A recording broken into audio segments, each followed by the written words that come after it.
The Tulsa Race Massacre, one of the worst incidents of racial violence in United States history, occurred from May 31st to June 1st, 1921 in Tulsa, Oklahoma. Tulsa had a prosperous black community known as Greenwood, often called Black Wall Street for its thriving businesses, wealth, and self-sufficient economy. On May 30th, 1921, a young black man, Dick Rowland, was accused of assaulting a white woman, Sarah Page, in an elevator. Rumors spread rapidly. Despite the lack of evidence, a white mob gathered at the courthouse where Rowland was held. Black World War I veterans arrived to prevent a lynching, which escalated tensions. Within this thriving community lived Viola Fletcher, who was born on May 10, 1914, in Comanche, Oklahoma. She and her family later moved to the historic Greenwood district, often called Black Wall Street. On May 31, 1921, when the massacre erupted, Viola was only 7 years old. Between the night of May 31st and the morning of June 1st, white mobs, many deputized and armed by local officials, invaded Greenwood. They burned homes, churches, schools, and over 1,000 black-owned businesses. Eyewitness accounts describe private planes dropping incendiaries and shooting at residents from the air.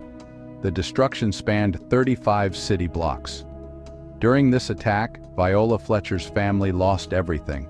In later testimony, she recounted vivid memories of the horror, seeing smoke, fire, and bodies, and hearing the chaos as Greenwood was destroyed. An estimated 100 to 300 black residents were killed, though the exact numbers remain unknown. Over 10,000 people were left homeless. Property losses reached tens of millions of dollars. No one from the mob was ever prosecuted. The event was widely covered up for decades, omitted from newspapers, schools, and public records. A 1997 state commission confirmed the massacre and recommended reparations, which are still largely unresolved. Decades later, Viola Fletcher would become one of the strongest voices demanding justice. Starting around 2020, she joined other survivors, including her brother, in a lawsuit seeking reparations from the city and state. The case was ultimately dismissed by the courts in 2024.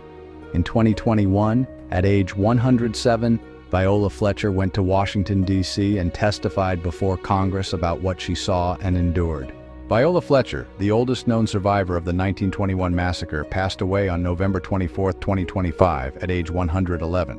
Why it matters today: racial violence fueled by false accusations, government complicity, the destruction of black economic prosperity, the long-term impact on generational wealth and justice, and still to this day, justice has never been delivered, and the debt of reparations remains unpaid.